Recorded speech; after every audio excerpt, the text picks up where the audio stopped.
De Beni, de Butembo et même de toute la partie est de la RDC est fatiguée de l'inefficacité de la MONUSCO. Madame, figurez-vous que pour le seul mois de mars, sous la barbe de la MONUSCO, 158 personnes ont été égorgées.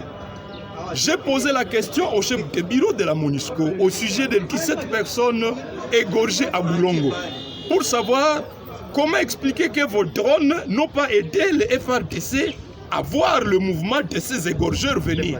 Et il m'a été dit que aucune trace de ces assaillants n'a été identifiée.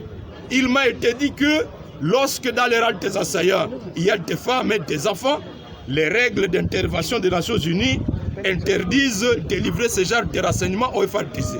Donc, au-delà des accusations de complicité, la grande faute de la MONUSCO, c'est le péché de l'inefficacité. Et ce n'est pas seulement la MONUSCO.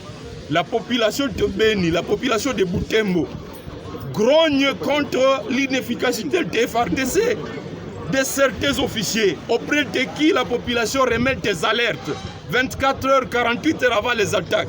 Et ces officiers refusent d'intervenir. Donc, c'est compréhensible que cette population-là puisse exprimer son ras-le-bol.